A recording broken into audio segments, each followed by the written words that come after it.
नमस्कार दोस्तों। आज मैं आपको गणेश भगवान की कहानी सुनाने जा रहा हूं। प्रेम से बोली गणेश जी की जय हो। एक समय की बात है कि एक गांव में एक बुढ़िया माई रहती थी। वह गणेश भगवान की परम भक्त थी। बुढ़िया माई के बेटा बहू और पोता पोती थे। उनका परिवार हंसी खुशी उनका समय बीत रहा था। पर समय का पहिया एक जैसा नहीं रहता। कभी खुशी तो कभी गम सहना पड़ता है। ऐसा ही बुढ़िया माई के साथ हुआ। एक दिन बुढ़िया माई का बेटा रवि अपने काम पर से घर आ रहा था। रास्ते में एक गाड़ी से टकराकर वह गिर गया।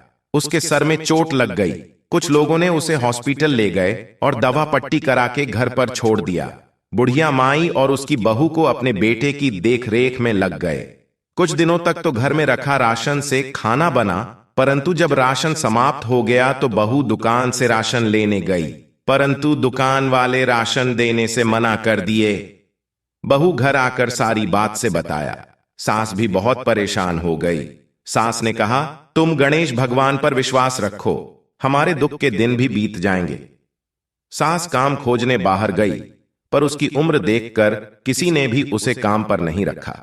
वह एक सेठ के दुकान पर काम मांगने गई, पर सेठ के लोग ने उसे चोर और भीख मांगने वाली कह के वहां से भगा दिए।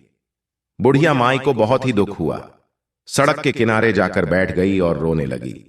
तभी उन्होंने देखा बगल वाले ब्रिज पर एक सेठानी बैठी किसी से फोन पर बातें कर रही है। वह कह रही थी कि कल से गणेश उत्सव है। मैं चाहती हूं कि गणेश जी की स्थापना करूं और घर का बना मोदक गणेश भगवान को अर्पित करूं। मुझे तो मोदक बनाने नहीं आती है। नहीं, कोई मोदक बनाने वाला मिल जाता तो बहुत अच्छा होता। अगर कोई नहीं मिला तो बाजार से लाना पड़ेगा। यह सब बातें बुढ़िया माई सुन रही थीं। फोन कटने के बाद बुढ़िया माई ने सेठानी से कहा, बेटी, तुम बुरा न मानो तो मैं एक बात कहूं। मुझे मोदक बनाने आते हैं। अगर तुम चाहो तो मैं तुम्हारे घर पर आकर और मोदक बनाकर तुम्हें टेस्ट करा सकती हूं। मैं सुबह से काम खोज रही हूं। तुम मुझे मोदक बनाने का काम दे दो। सेठानी बहुत ही अच्छी थी। सेठानी ने कहा, मां, तुम मेरे साथ चलो, मोदक बनाकर दिखाओ। अगर हमें टेस्टी लगे तो हम तुम्ही से ही 12 दिनों तक मोदक बनवाएंगे। बुढ़िया माई खुश होकर सेठानी के साथ उसके घर चली गई। खूब स्वादिष्ट मोदक बनाए। सब ने कहा, मां, तुम्हारे हाथों में तो जादू है।